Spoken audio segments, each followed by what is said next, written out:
Você do Escolhas. Se esse assunto te interessa, vem com a gente. Gestão, liderança com propósito.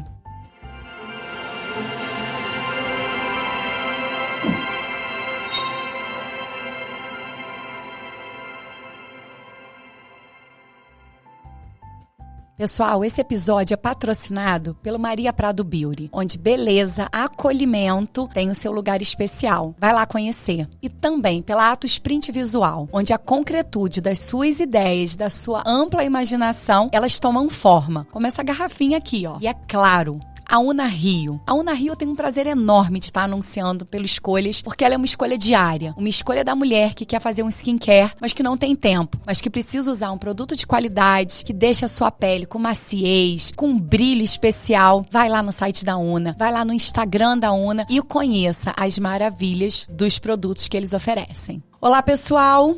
Hoje o Escolhas está de forma recheadamente especial. A gente vai falar de tudo que a gente gosta aqui. A gente vai falar de gestão, a gente vai falar de liderança, mas a gente vai fazer um complemento especial, porque toda essa gestão e liderança é com propósito. Vocês vão conhecer hoje alguém muito especial que eu tenho a honra de receber. E a primeira apresentação dele, a gente poderia começar com a fase toda curricular, mas a gente vai começar com os títulos que mais importam. A gente vai falar com Felipe Coelho, casado com Natália, pai de Davi, Gabriel e Isabela.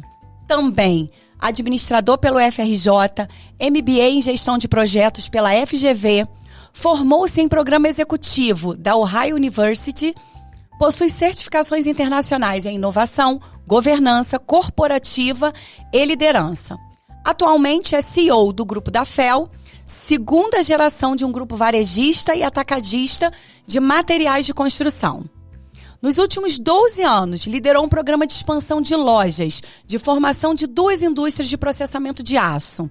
Participou da implementação de várias outras empresas do grupo. Foi presidente do Conselho Municipal e de Associação Empresarial. Membro ativo do Young Presidents Organization. E já foi parte do Family Business Network Internacional. No momento, é o vice-presidente da Associação Comercial Industrial e Agrícola de Teresópolis e diretor do Sindicato do Comércio de Teresópolis. Coautor dos livros Mindset do Empreendedor, Segredos do Sucesso e Excelência no Varejo e autor do livro Diálogos com a Cidade e o Mundo. Seja muito bem-vindo, Felipe Coelho. Muito obrigado, Diane. É uma satisfação estar aqui no Escolhas. Bem, a gente começa falando de escolhas, Felipe. A gente faz uma tradução e se a gente for reler todo o seu currículo, toda a sua formação profissional, isso tudo é muito importante para a gente falar de uma gestão, de uma liderança com sucesso. Mas antes eu comecei falando, sobre o Felipe. O Felipe que é pai, o Felipe que é esposo, o Felipe que tem uma família que coloca em primeiro lugar, inclusive a sua titulação numa biografia. Queria, antes da gente entrar no assunto que a gente vai falar de gestão, de liderança, queria falar sobre o caso de sucesso familiar. Queria que você falasse por que logo no comecinho a sua apresentação vem com a sua base de família. Eu faço questão de fazer esse tipo de biografia quando eu escrevo, quando eu proponho, sempre começando pelo que é mais importante. Então a gente começa dessa maneira para mostrar que existem situações empresariais que tem o seu nível de efemeridade. Empresas, negócios podem mudar, ir e vir, faz parte da dinâmica econômica, empresarial. Às vezes, bons negócios, bem-sucedidos, questões super interessantes, legítimas, com bom propósito, elas acabam porque em algum momento deixam de fazer sentido. Outras têm problemas, mas eu entendo que do jeito que eu comecei são coisas que eu quero para sempre, ad eternum. É isso. E isso faz muita diferença, nas suas escolhas cotidianas, com certeza, porque você ter um lugar de ambientação segura, quando a gente tem um lugar para onde voltar, e a gente volta, a gente encara o corre do dia a dia, e vou usar um termo mesmo corriqueiro, porque você aí de casa fala, quando tem tempo, olha, Diane, eu ainda não assisti o Escolhas dessa semana, porque eu tô aqui no corre. É um corre muito grande. Imagino para quem lidera uma empresa do porte que você lidera, Mas eu queria, antes da gente chegar em toda essa estrutura que você tem hoje, que você lidera e que inspira pessoas também no âmbito da liderança, que você falasse um pouquinho de como tudo começou, Felipe. Como foi a sua trajetória inicial, as suas escolhas iniciais no ramo da liderança e gestão? Bem, eu venho de uma família de empreendedores, de negócios pequenos, mas que eram sempre recheados, carregados, imersos em propósito, em formas que trouxessem legado. Tá? Tanto que a empresa que o meu pai fundou, junto com o seu sócio na ocasião, ela tem um slogan que seriedade é nossa marca. E isso, na época que ela foi fundada na cidade, foi um divisor de águas. Porque isso incomodou outras empresas, apesar de não ter sido essa a intenção, isso incomodou negócios, empresas que estavam sendo questionados por não entregá-lo o produto corretamente, ter algumas questões não corretas em peso, em medidas, questões gerais assim. Então isso incomodou, mas trouxe uma nova visão de que é possível fazer negócios, é possível manter uma empresa com seriedade, honestidade e com boas práticas, não só de gestão, de operação, mas boas práticas também de princípios e valores. E esses é que dão a perenidade. Algumas questões que ignoram esses fundamentos, elas podem até ter velocidade, mas não tem perenidade. Então, eu cresci nesse ambiente, tá? E tinha um desejo, uma vontade de encontrar o meu espaço, tá? E comecei a estudar o assunto desde novo, por meio do que eu podia, livros de negócio, revistas econômicas, isso desde adolescente, e decidi fazer administração.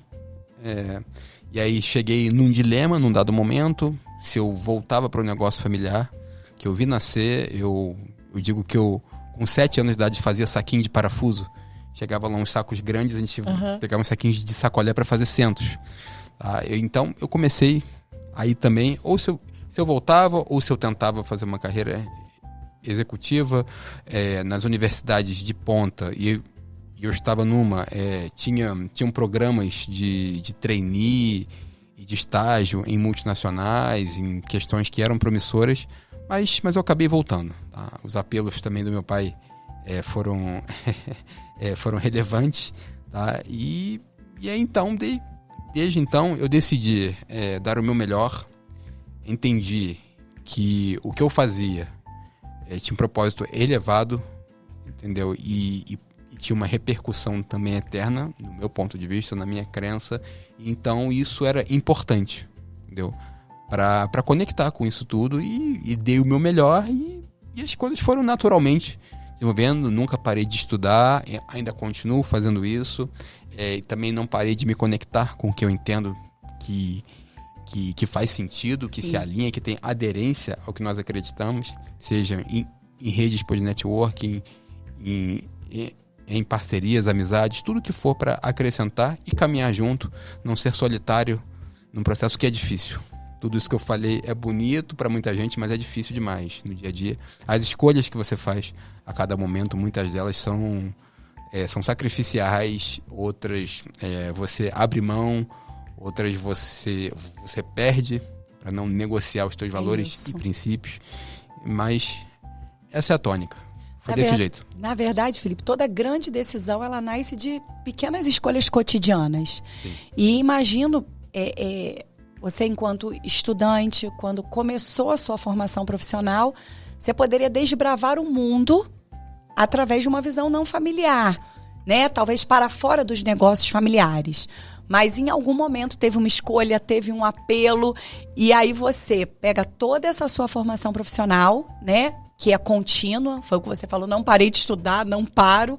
E porque se a gente para, parece que o mundo parou, né? E o mundo é tão dinâmico, a gente tem tanta coisa para aprender, né? Tantas escolhas ainda para fazer. E você decide, né? Você faz uma escolha de empreender e de fazer a gestão no âmbito familiar. É muito desafiador também. A gente fala, tem uma história de muito sucesso, mas tem os seus desafios. Fala um pouquinho sobre isso, sobre empreender numa gestão familiar. Empreender numa gestão familiar, ela tem as suas peculiaridades. Você tem um negócio já em andamento, construído num modelo feito por um fundador. Ou outros negócios ainda pode estar no que a gente chama de 2G, 3G, Sim. Negócios mais antigos. Então, ele tem uma característica. Então, e a geração seguinte, inevitavelmente, vai ser diferente. Sim. Porque há uma mudança cultural e que afeta a questão geracional a nível mundial, a nível conjuntural. Verdade. Existe uma mudança tecnológica, existe toda uma questão de ambiência diferente.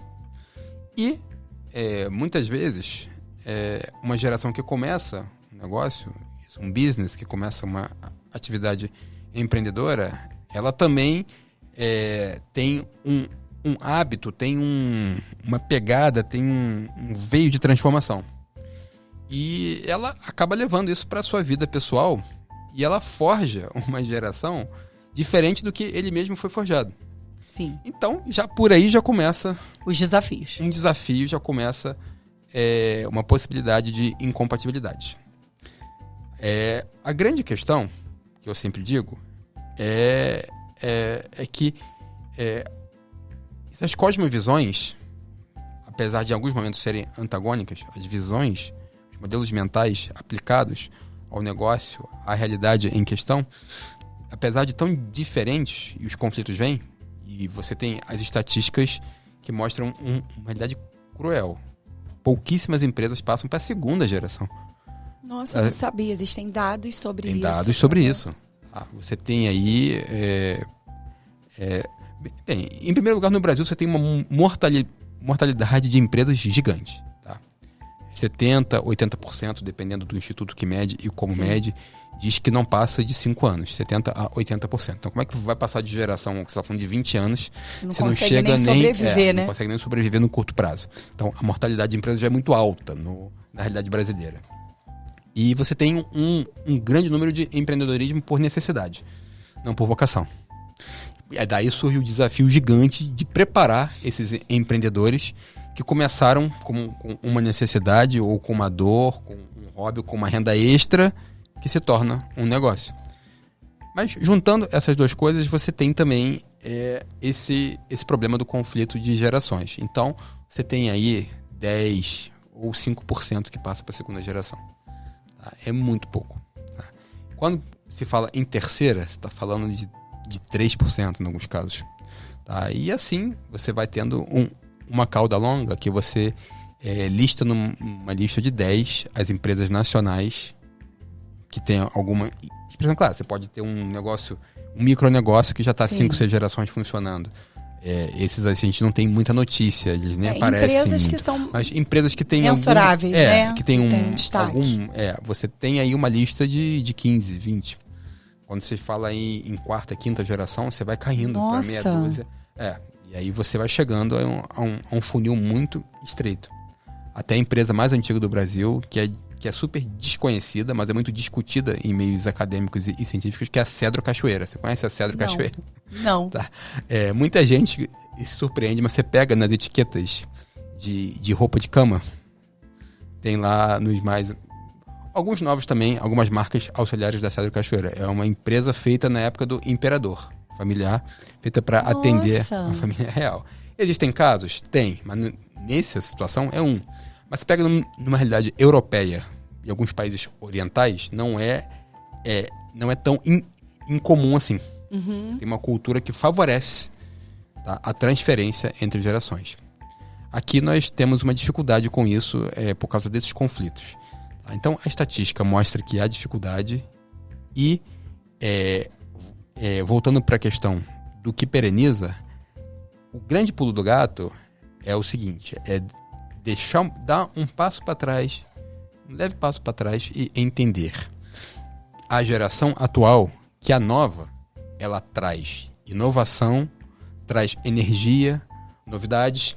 Isso tem que ser valorizado, ainda que não se compreenda tudo. E a geração nova também, em vez de rotular, é antiquado, não. Eles chegaram até aqui, eles fizeram muito até aqui. Construíram. Honrar um legado, honrar uma tradição que é importante. Então, quando se consegue construir uma ponte desse legado e inovação, a tradição com a novidade, aí sim se dá liga. E aí você tem uma possibilidade enorme de perenização. Isso seria um grande segredo que pode ser praticado. É difícil, mas é possível. Sim, são desafios enormes, né? De conciliar essas questões culturais, geracionais.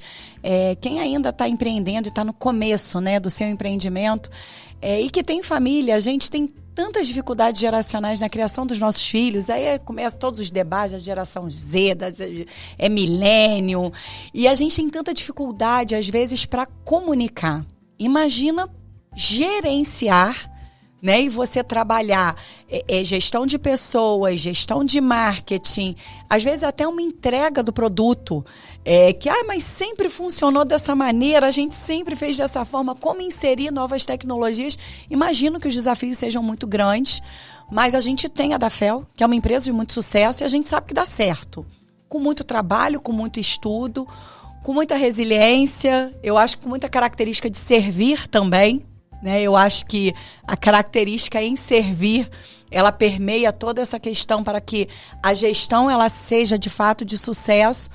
Mas você falou um pouquinho, a gente fez um comparativo aí das empresas e falou de empresas aí de maior relevância, de maior significado no mercado. Queria que você falasse um pouquinho sobre a sua experiência em liderar uma empresa que é uma empresa de grande porte no mercado de ferro e de alumínio e de tantos outros produtos. Como é esse dia a dia? Quais são os desafios? Porque a gente vê o Felipe uma pessoa muito múltipla. O Felipe está escrevendo livro, o Felipe está fazendo podcast, o Felipe está se comunicando, mas ele está liderando. Antes de começar aqui nos bastidores, ele estava liberando contrato. Como é fazer essa conciliação? Como é liderar a Dafel hoje? Isso é um ambiente bastante desafiador, tá? E é desafiador também resumir isso num modo que dê para entender, tá? Mas eu diria que é uma necessidade de a cada dia ter em mente os objetivos de curto, médio e longo prazo. E você se nortear por esses objetivos. E não deixar nenhum deles. Tá? Forma um tripé. Que você precisa dar atenção para as três coisas. Tá? Você não pode só pensar a longo prazo e deixar os incêndios aí corroerem, que o longo prazo não vai chegar para você. Você também não pode abandonar completamente o que é de desenvolvimento, o que é de prevenção, o que é de questões que vão dar resultado a longo prazo, porque também você vai ter problemas lá na frente e você limita o seu crescimento num horizonte mais extenso. E também tem um meio do caminho que muita gente não percebe, porque ele tem umas nuances diferentes, que é um intermediário. Eu diria que é uma zona até um pouco cinzenta, difícil de interpretar, que é o médio prazo. No Brasil nós acostumamos a ser curto prazista por causa das instabilidades. A cultura latino-americana, econômicas, exato, políticas. Empreender no Brasil é uma loucura. Isso. Tudo isso trouxe uma visão que a gente chama de curto prazista. Então, você trabalhar com essas três esferas, com essas três vertentes no dia a dia. E você vai ter situações te machucando diariamente. Todo dia, tirando raras exceções, surge uma situação. Seja um problema gerado por uma questão governamental, seja uma concorrência desleal, seja um problema de um acidente que acontece, um cliente problemático. Tem situações assim que vão te machucando, vão criando dificuldades e você tem que ter os olhos nessas 3 questões. Eu enxergo dessa maneira e no mais tem uma série de questões que você pode trabalhar de resiliência, de leitura de cenário, de entender de pessoas, de sempre, isso é uma questão que eu levo comigo, sempre manter a humildade, tentar se colocar numa posição de servir e de enxergar, tá? Você como nunca como um superior numa situação, isso aí diante de tudo, tá? Tentando enxergar, se colocando também no outro lado, ter empatia, virar os lados da mesa, ouvir em perspectiva também, inverter. Às vezes você está com um dilema, eu posso fazer isso? Inverte aqui. Se fosse ao contrário, vamos ver o que daria? O que você pensa se fosse exatamente o inverso aqui? Vamos brincar de sala invertida aqui? Vamos fazer o mesmo exercício ao contrário? Então, no dia a dia, a gente vai lidando com isso tudo e vai tentando evoluir continuamente. É difícil trazer receitas, é difícil formatar isso de uma maneira que a gente fale em poucos minutos, mas sempre traz uma inspiração. Eu acho que fica uma lição que pode ser aproveitada por muita gente. Olhe esse tripé e invista-se dessas ferramentas que são ferramentas conceituais, mas que fazem muita diferença. Você acha, Felipe, que a sua participação na ASIAT muda também, talvez amplie a sua visão de conceito com o outro, com os negócios, com a cidade, com a comunidade? Porque aí você sai da visão somente daquele empreendimento privado, né? E você vai dialogar, né? Que a gente vai falar sobre diálogos aqui. Isso muda um pouco o Felipe gestor? Muda bastante. Não um pouco, muda bastante. Quando você entra no mundo do associativismo, você inevitavelmente adquire uma cosmovisão diferente do mundo, que agrega muito. Tá? Na SEAT e outras entidades, nós somos voluntários. E isso já muda o jogo todo. A gente percebe de uma outra maneira e a gente trabalha para um coletivo. Entendeu? No nosso negócio, apesar de você ter uma visão coletivista, agregadora, tudo isso, mas existe uma sociedade, existe um quadro societário, existe uma propriedade. Numa questão associativista, você tem que ter uma visão, um propósito adaptado, tudo muda por causa da formatação, da configuração.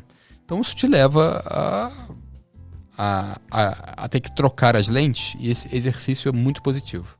Eu entendo como altamente agregador, como que acrescenta muito isso à vida. Então por isso que eu para quem eu falo, tenho uma experiência de voluntariado a nível associativo, porque isso traz uma visão colaborativa, diferenciada, colaborativa, que te leva a ter uma cosmovisão diferente, que te ajuda muito.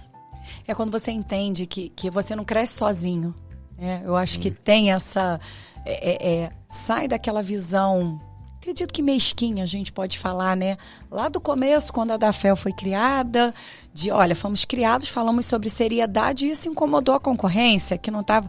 E aí, quando você começa a falar de cooperativismo, de associativismo, você começa a entender que quando você cresce, o outro também cresce. E quando o outro cresce, te ajuda, fortalece o território. Esse fortalecimento de território faz muita diferença no negócio de quem estuda, de quem está com essa visão a curto, médio e longo prazo, que não está preocupada se o outro vendeu 10 parafusos e você vendeu 5, numa comparação bem chula, né? Você não está preocupado só com aquele rendimento mensal, você está preocupado talvez com o crescimento da sua região. Não é isso? É isso. Você tem que ter um entendimento que nós estamos ali para agregar para todos. É uma questão que envolve todos os associados, e mais do que isso. Muitas vezes você aprende a trabalhar não só para os associados, mas para o ecossistema. É isso. Até para quem não é associado, você está trabalhando. Está trabalhando em prol da cidade, em prol de comunidades, em prol de classes profissionais, trabalhando em prol de associações de moradores, está trabalhando, ajudando de uma maneira indireta lá o governo, o poder público. Sim. E tudo isso vai conectando diferentes peças do tecido social, e isso é muito gratificante. Sim, porque traz significado àquilo que você faz, né? Vai além simplesmente, a gente está falando de vendas, a gente está falando de propósito, que foi como a gente começou o nosso bate-papo aqui.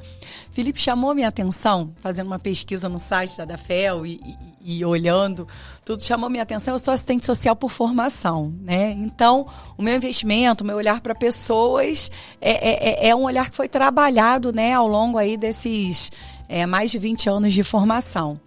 E aí no item Trabalhe Conosco, quando você clica lá, a mensagem que aparece é a seguinte: isso me chamou muita atenção, porque isso realmente é um diferencial. Buscamos um ambiente no qual cada indivíduo tem liberdade para se orgulhar. Para isso, criamos um relacionamento de respeito, escuta e zero tolerância para a discriminação e o assédio. Você já iniciar a apresentação da sua empresa com essas caras, olha, você quer vir trabalhar aqui? Esse já é o seu primeiro cartaz. Queria que você comentasse um pouco sobre isso, sobre essa gestão de pessoas. Sim, vamos comentar sobre isso. Isso é um ponto fortíssimo que nós temos. Tá? É um ativo que nós consideramos gigante. A Dafel é vista dessa maneira. Só que é o seguinte, o que você leu aí, você pode fazer algo ainda mais bonito e que te leve às lágrimas com a IA. Sim. Pede para uma ferramenta dessas aí, se você está me ouvindo, conceito. pode fazer, tá? Pode fazer aí. Faça algo que é parecido com isso aqui. Vai ficar bonito, lindo. Essa é a parte fácil. Essa é a parte mais fácil de todas. Tá? Escrever isso e colocar no site. Agora, eu lembro aqui agora de um caso, tá? Que um colaborador chegou para mim e relatou um caso de racismo na empresa. E olha que eu sou uma pessoa que eu não embarco em algumas bandeiras que eu considero contaminadas por política.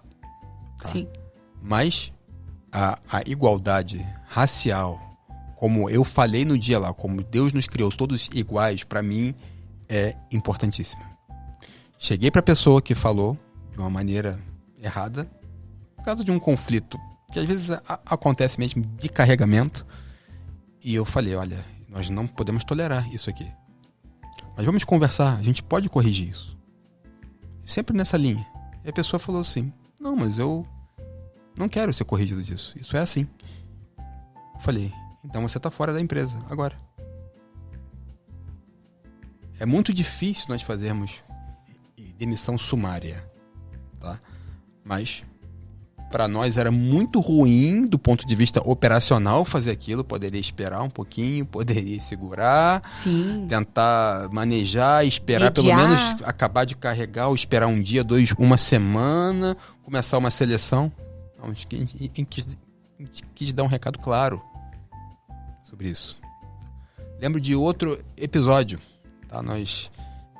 Eu tô vendo uma parte, uma ala mais jovem lá nos intervalos, aí meio que oriçada com uma coisa tal, e eu consegui descobrir que nós, sem saber, tínhamos contratado uma pessoa que anos atrás era bem jovem, mas ainda no início da adolescência tinha se envolvido num escândalo na escola.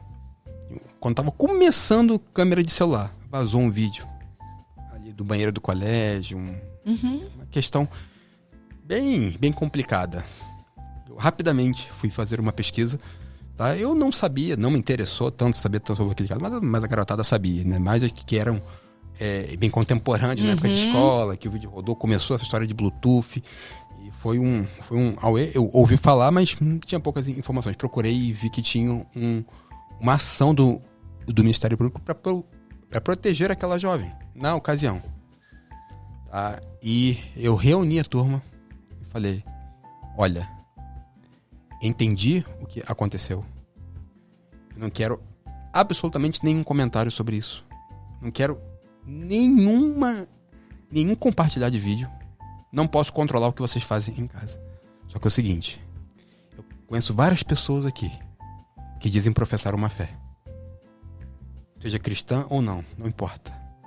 Mas o que vocês estão fazendo é expor uma pessoa. Uma coisa que foi uma ferida gigante lá atrás. Eu não quero saber disso aqui dentro.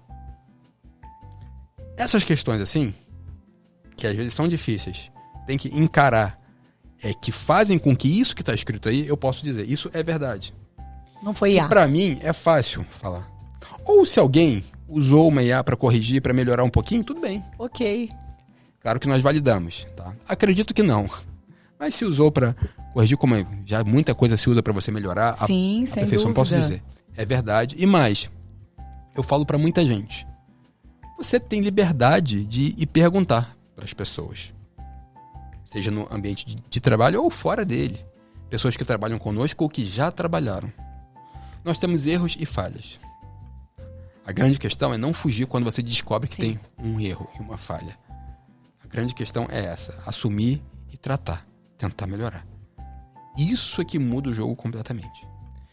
E, apesar desses erros e falhas, pode dizer que a intencionalidade de criar uma empresa que faça a diferença na vida das pessoas é real, é verdadeira. Nós passamos por uma crise recentemente com o plano de saúde.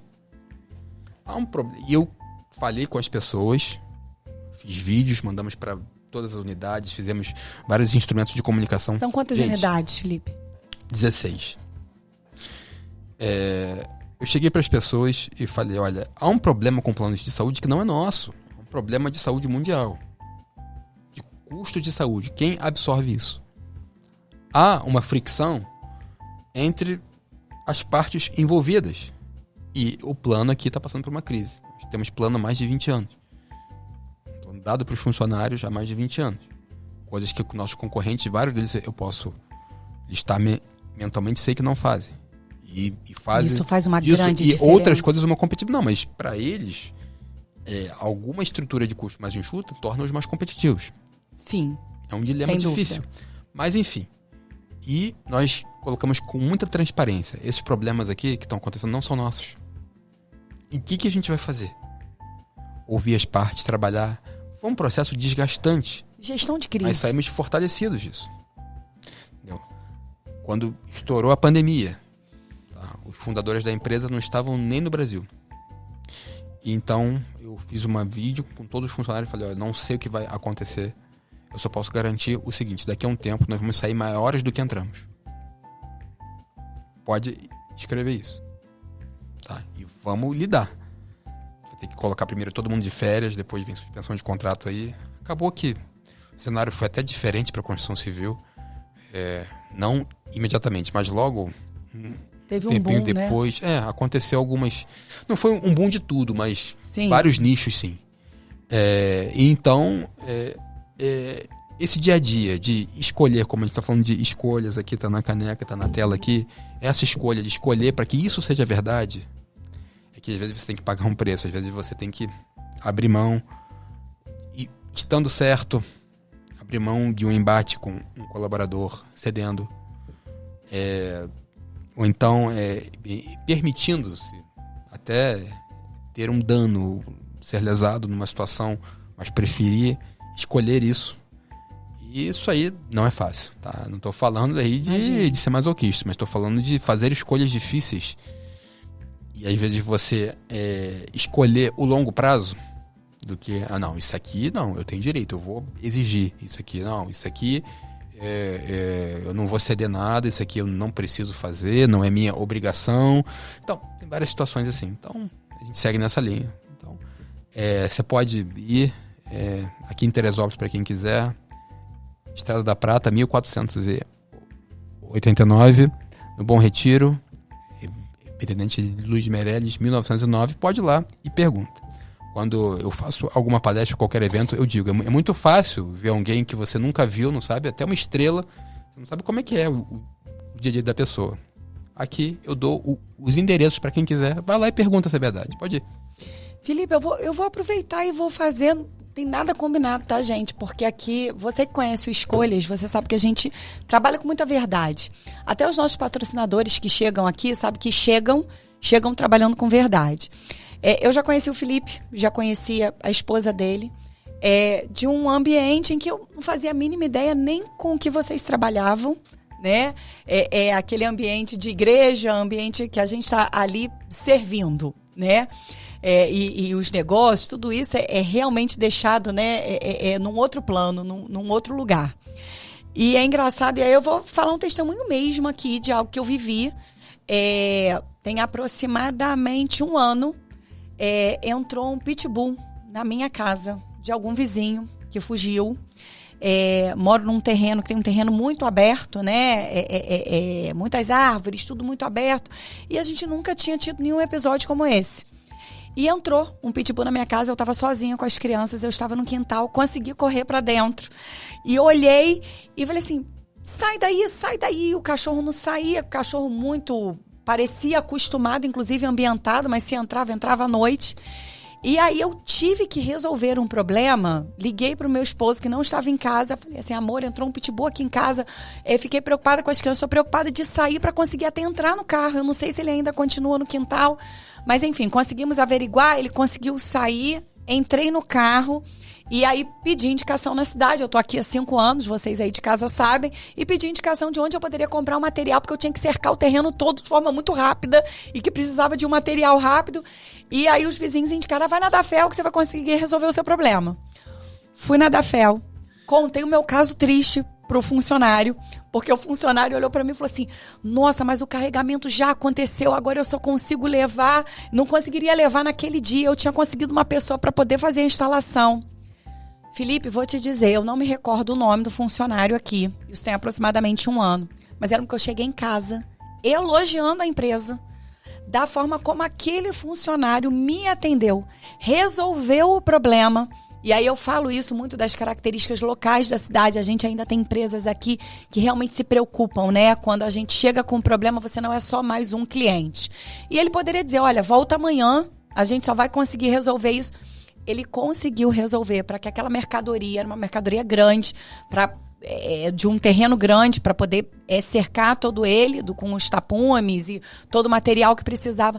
Ele conseguiu resolver aquilo para mim, onde no outro dia de manhã o funcionário chegou para fazer o serviço e todo o carregamento estava lá e a gente conseguiu fazer tudo por uma sensibilidade, porque com qualquer outra empresa normal, ele ia falar, olha, só amanhã você vem aqui, o carregamento é só 5 horas da tarde e a gente não vai conseguir resolver o seu problema. Eu não precisei acionar gerente, eu não precisei acionar ninguém. O funcionário, sabendo daquela situação, com a sensibilidade, e aí, obviamente, você nota a diferença da formação profissional, da equipe que está ali atendendo e, sem dúvida nenhuma, isso é reflexo da forma como eles são tratados enquanto funcionários, né? Você falou aí do plano de saúde, óbvio que isso faz diferença para aquele funcionário que está ali, que ele sabe que ele não vai encontrar isso lá fora. E ali ele é acompanhado como pessoa, não só como um funcionário, só como mais uma pessoa. E isso, sem dúvida nenhuma, reflete. E aí eu queria dar esse testemunho para você, não estava nada combinado, você falando sobre isso, eu lembrei exatamente da situação. E aí você aí de casa, que sabe que a gente tem boas escolhas aqui, é dessa forma, gente, que o Maria Prado trabalha.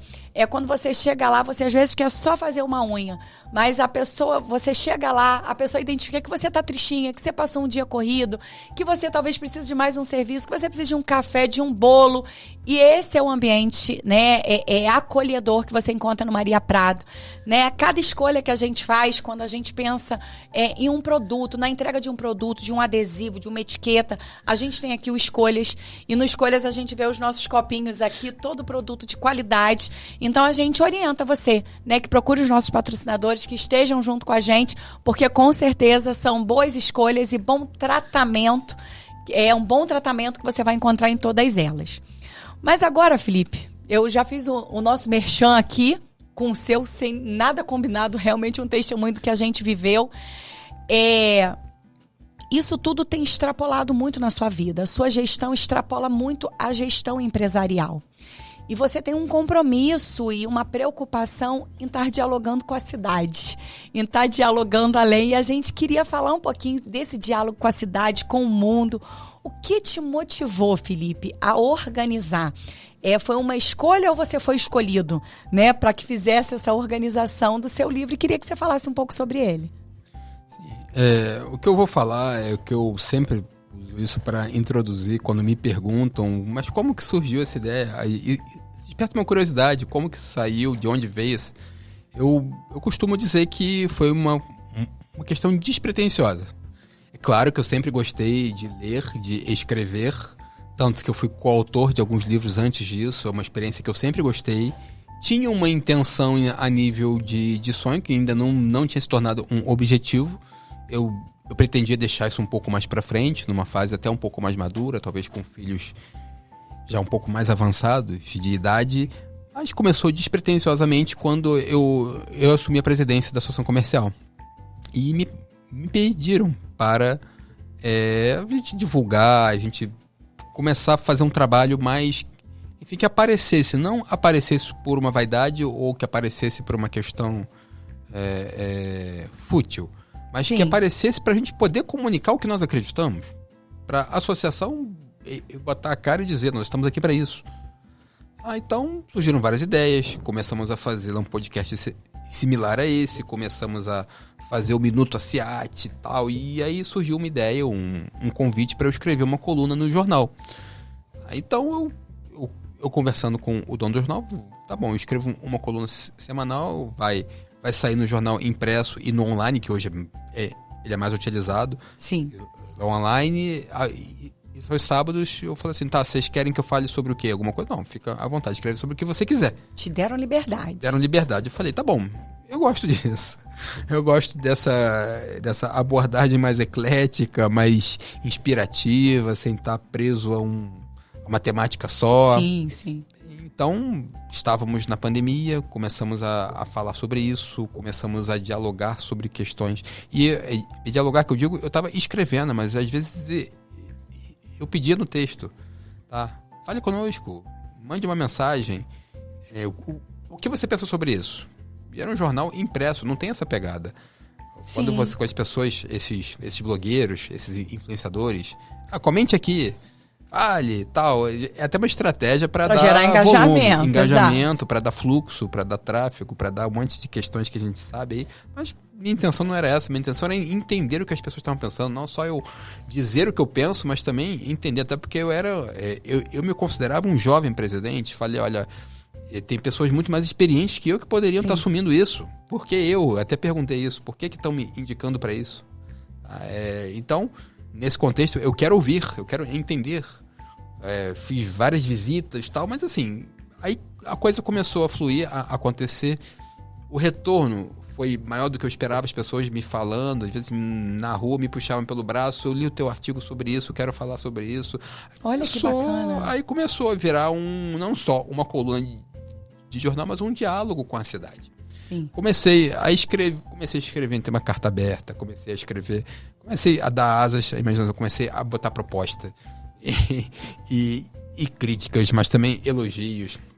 Comecei a ensaiar sobre algumas questões conceituais, filosóficas, e aí o que eu estava querendo mais falar com a cidade começou a extrapolar isso. Alguns artigos viralizaram. Vou dar um exemplo aqui. Eu escrevi lá um artigo que ele tem um nome sugestivo. Ele diz o seguinte: o título dele é Bala de Goma pode virar bala de fuzil. O título foi de impacto, né? Nossa. Muita gente me procurou para dizer como eu queria que alguém falasse isso. O que você falou? Estavam falando sobre um problema social que estava acontecendo na cidade, pessoas vindo de fora da cidade para vender balas de guloseimas aqui de uma forma agressiva e que isso precisava ser tratado, mas que, olha, isso aí não é um problema só do que está acontecendo aqui, é muito mais profundo que isso. Um problema social. Essa balinha de goma, o dinheiro que ele gera ali, isso vai virar bala de fuzil. E na cidade aqui nós temos uma violência que ainda é muito bem controlada. Sim. Mas assim, se a gente ceder e fizer vista grossa para algumas coisinhas, nós temos que agir socialmente. Você sem social, eu falei, não compre essa bala. Não. Chame o CRAS, chame a prefeitura, chame a guarda municipal. CREAS. Não compra, por mais que doa no seu coração. Não compra, porque a bala de goma vai virar bala de fuzil. quanta gente falou, cara, precisava de alguém falar isso, nunca ninguém falou isso, isso é necessário, isso tem que rodar. As pessoas começaram a mandar para amigos. A criança que está na rua vendendo a bala e você acha que está vendendo, é a mesma criança que, como ela está vendendo, ela vai continuar e ela é alvo de abuso sexual, ela é alvo... Tudo. Enfim, são Depois foi tantas descoberto. Questões sociais por trás. Sim. E aí a gente falava... Essa bala de goma. E aí então... várias pessoas falaram, mandei para meus parentes que moram no exterior e voltou. E alguém publicou isso lá fora, não sei onde. Foi para um jornal tal e alguém quer saber disso. Olha aqui que uma pessoa lá em Teresópolis falou, isso serve para aqui. Aí isso foi em vários lugares do país. Então, assim, comecei a perceber que as ideias estavam borbulhando. Estavam dialogando com a cidade. Comecei a falar sobre temas mundiais, sobre temas nacionais. Sobre os feriados nacionais, comecei a escrever sobre lendas empresariais, até que eu comecei sobre figuras que eu admiro, desde Barão de Mauá, Antônio Ribeiro de Moraes, o fundador do Bradesco, tudo isso eu fui escrevendo até que eu cheguei na biografia do dono das Casas Bahia, e pesquisando eu falei, tive uma decepção gigante. Admirava a história, o conceito de empresa, o modelo de negócio, aquela história do parceladinho que virou case de Harvard, Sim. Tudo isso e tal, mas aí eu vi a rede que eles tinham de aliciamento de menores para pedofilia. Isso tá no Google, falei. Aí eu me enojei e parei de escrever. E aí soltei isso, aí vi que era o Dia Mundial de Combate ao Abuso e Exploração Sexual Infantil. Era só, não lembro agora, só em outubro, digamos assim, eu tava em abril. Segurei e parei de escrever sobre aquele tema. E no dia eu soltei. Olha, aí expliquei, eu estava escrevendo sobre as lendas e escrever sobre a figura Sim. lá, sobre a pessoa, tá? Sobre a família, tá? E decidi, me enojei, mas agora eu tô falando sobre isso e a gente precisa tratar sobre isso. A gente não vai passar pano para ninguém por ser empresário ou empreendedor. Sim. E isso acontece aqui também. Isso acontece em alguns lugares. Na área de transporte acontece muito. No meio agrícola, em grandes negócios tal, fazem vista grossa para coisas assim. Não é só nos ribeirinhos, não. Tá aqui na esquina. E quando comecei a ler e a pesquisar, ver isso é sério demais. Precisamos tratar sobre isso, precisamos botar o dedo nessa ferida aí. Sim. E assim foi. Eu comecei também corajosamente a explorar temas assim que não eram planejados e iam acontecendo, oportunizando as novidades, as questões. E até que um dia começaram a me falar, Felipe, compila isso e faz um livro. E aí sim foi. E aí esse nome que já tinha na minha cabeça, poxa, isso tá virando um diálogo com o mundo. Isso é bacana. E aí a capa do livro é a Serra dos Órgãos, a cidade embaixo num globo terrestre. Entendeu? A pessoa que fez também teve uma ideia excelente, captou o que eu queria de uma maneira sensível, inteligentíssima, né? E sensível. Tá? Então surgiu Diálogos com a Cidade e com o Mundo, é uma compilação desses artigos que começaram com uma conversa de necessidades imediatas e de um jovem presidente que queria entender. Sim. E começou a ganhar uma proporção, uma conotação e contornos cada vez maiores. Isso. Gente, assim, o diálogo ele é a ponte mais curta, né? Pra gente, pra visão, pra construção de um grande líder, mas para a transformação também de uma comunidade em que ele vive. Porque um líder que não transforma a sua comunidade, um líder que não transforma o seu espaço, é um líder vazio, é um líder demagogo. Então, essa comunicação que se deu através, né, dessa junção desses artigos e desse livro, queria falar um pouco mais sobre isso. Queria falar um pouquinho sobre a visão que esse livro, através desses artigos, trazem sobre uma visão de cidade, uma visão de mundo. Qual é o papel das empresas nessa visão? Vamos falar um pouco sobre isso? Sim, o papel das empresas é um papel fundamental, faz parte de toda a situação. É uma coisa que eu dialoguei também na pandemia, é o seguinte, vamos escolher saúde ou economia. Isso é um falso dilema. Entendeu? Porque, assim, para você ter saúde, você tem que ter recursos. Sem dúvida. Tudo bem, não, eu não tô... eu fiz questão de não aceitar uma narrativa negacionista, uma narrativa extremista, nem de um lado, nem de outro, mas as coisas estão conectadas. Eu falei para um gestor público, olha... Se não tiver negócio, você não arrecada imposto. É isso. Gente, isso aí é uma coisa, entendeu? Que é difícil de se compreender. Então... Tem conexões que são muito diretas. Exato. Então, as empresas estão inseridas nesse processo. As pessoas pensam, não, negócio é um mundo à parte, isso aí é um mundo de propriedade, é uma questão econômica, nós somos do social. Não existe uma segmentação assim. Você pode segmentar bem conceitualmente, pode segmentar isso didaticamente, mas na prática uma coisa depende da outra. Não tem como você colocar mundos à parte, como se fossem planetas diferentes. Então eu costumo defender que as empresas fazem parte de toda a engrenagem social, nacional, e de todo o processo que acontece com o ser humano, que o ser humano se ocupa em algum trabalho, a maioria das pessoas recebe de algum trabalho e tem a sua vida ali. Então as empresas têm que assumir o seu papel de que são feitas para gerar resultado, tem que ter lucro, tem que ter um resultado econômico, financeiro necessário, mas que isso seja feito de forma responsável, de uma forma humana, porque volto lá na perenidade. Você pode ter mais resultado sob uma ótica simplista e imediatista, esquecendo porque eu estou falando. Sim. Mas você pode ter resultados mais consistentes, duradouros e muito mais profundos se você adotar essa abordagem. Por isso que a gente também defende um capitalismo consciente, que realmente me conecte com um propósito de servir e de melhorar o mundo. Acho que as empresas podem ser uma das locomotivas que mudam e melhoram o mundo como um todo. Existe uma visão muito engessada. Eu trabalho com gestão pública, e aí de maneira nenhuma eu vou falar que eu estou do outro lado, né? De uma visão empresarial, porque é isso eu entendo como engrenagens para o funcionamento de um sistema. Sim. Seja ele capitalista, seja cada um com as suas críticas ao sistema, mas estamos dentro de um sistema capitalista e a gente tem as engrenagens em que isso precisa se encaixar para que isso funcione. Sim. E muitas vezes eu vejo, e por isso eu sou muito contra qualquer tipo de fala que seja muito extremista, tanto de um lado quanto de outro, porque a gente precisa de muito equilíbrio, né? Eu acho que assim, a gente está vivendo um boom aí de tantos transtornos mentais, porque está faltando equilíbrio em todas as áreas da vida. E é por isso que tem tanta gente adoecida e pessoas adoecidas constroem impérios adoecidos, seja no empreendimento privado, seja no público, com discursos muito extremos. E eu sou muito defensora do diálogo, né? Do diálogo, da mediação. Então, enquanto poder público precisa ouvir as empresas. O poder público ele não é comandado pelas empresas, mas ele precisa ouvir as empresas. Sim. Ele precisa abrir canais de diálogo, porque quem é que está empregando nessa cidade?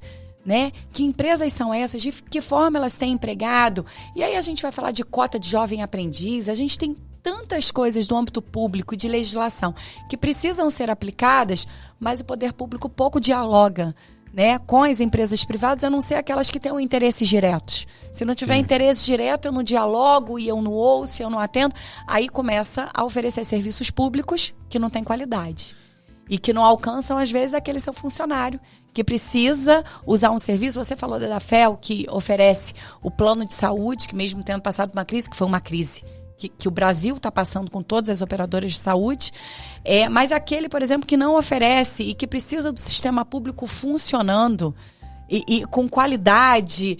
E como que as pessoas não conseguem entender a necessidade desse diálogo?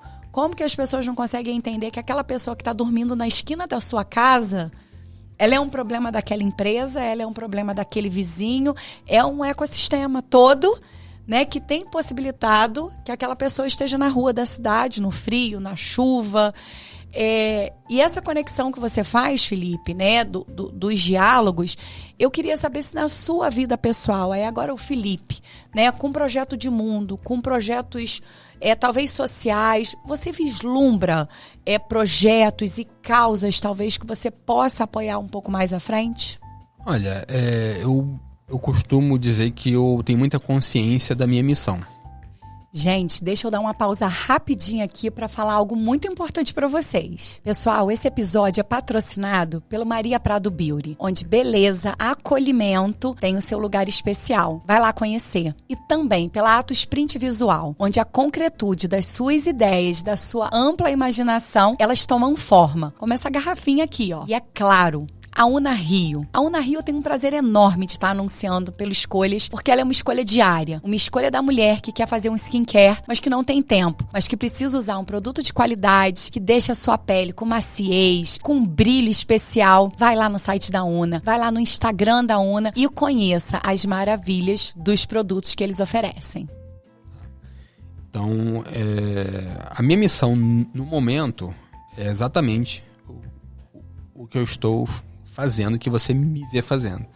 Liderando essa empresa, cuidando do conselho familiar, de toda a família que está por trás também, com uma responsabilidade, tocando os desafios que não são fáceis, tá? E também vivendo esse mundo do associativismo empresarial. As minhas missões são essas. Algumas pessoas já perguntaram, você não pode se envolver na causa tal, A, B, C? Olha, para eu colocar alguma coisa no meu recipiente, eu preciso tirar outro. Eu não estou disposto a tirar nenhum deles agora. É isso. Então, eu não posso irresponsavelmente dizer que eu vou me envolver, por mais nobre que eu pense e vejo que há uma dor, que há uma necessidade, tá? E fico lisonjeado de você achar que eu posso contribuir com isso, mas no momento não tem como, tá? E até de questões, enfim, políticas, questões, eu digo, olha, eu sinto muito, mas assim, na minha vida, eu brinco de se o mestre mandou. Se o mestre mandou, eu faço. Se não mandou, não adianta você pedir para eu fazer que eu não vou fazer. Não é porque estão pedindo, porque estão solicitando, porque estão demandando, que eu até entendo e eu vou tentar ajudar da maneira que eu posso, mas eu não vou abraçar uma missão que não é minha. Porque ela ela vai dar errado de algum jeito. Na verdade é isso, é fazer até onde a nossa capacidade ela consegue Sim. fazer e consegue abraçar. Porque fazer para não fazer bem feito. Sim. Ou fazer só porque há um pedido, há um desejo. Na verdade isso tudo precisa fazer sentido, né? Sim. Eu acho que assim, uma causa, um projeto. Então assim, existem projetos aí de diálogos com a cidade, com o mundo, que estão sendo muito contributivos. Né? Então, assim, continuar, talvez fique um conselho aí do Escolhas, né? Porque você chegou até aqui exatamente como uma pessoa que tem feito boas escolhas, que tem impactado, e foi através do livro, como foi falado, como foi trazido até aqui desses diálogos, e que seja próspero. Sabe, Felipe? Que seja de muito sucesso, que venha a deixar mensagens, né, para jovens empreendedores, pessoas que estejam se arriscando, porque você é muito jovem, Felipe. Então, hoje, quando a gente pensa, né, você está aí na segunda geração familiar de uma empresa, ainda muito a contribuir. E eu queria que a gente caminhasse para o fim do nosso episódio com você deixando uma mensagem para o jovem empreendedor. Você falou de cenário difícil, a gente falou sobre muita coisa aqui, né? O papo foi muito amplo. Mas a gente falou de cenário difícil, de gente que começa a empreender e não dura 5 anos, porque o Brasil não possibilita, né, que a gente crie, inclusive, metas de longo prazo, se você não tem sustentabilidade financeira para iniciar. Mas o jovem empreendedor que está cheio de sonho, que ele quer, que ele deseja, deixa uma mensagem para ele. Sim. Jovem, a vida empresarial não é uma corrida de 100 metros. Ela se assemelha muito mais a uma maratona. E eu queria deixar um ditado que eu tenho ouvido menos, mas eu ouvia muito quando eu era mais jovem, quando eu era criança. As pessoas de mais idade diziam muito isso. Dize-me com quem andas e direi quem és.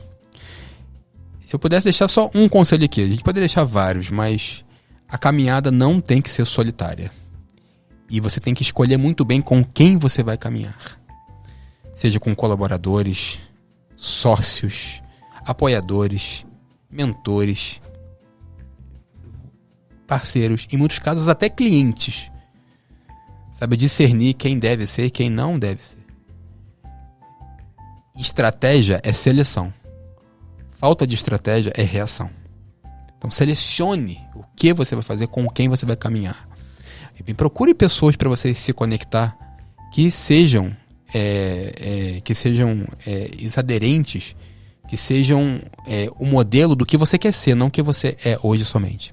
A gente tende a nos conectar com pessoas com o que nós somos agora. Você jovem, me procure pessoas, não estou falando de idade somente, mas de caminhada, que é diferente. Existe uma tendência de quem vive mais caminhar mais, mas nem sempre é assim. Então olhe para a caminhada de quem você quer se assemelhar e se conecte. Vejo muitas pessoas sendo solitárias, procurando amigos, procurando pessoas para se conectar para o lazer ou para esparecer. Não, se conecte intencionalmente com pessoas que você sabe que você também vai somar, não é uma situação egoísta, mas uma mútua cooperação.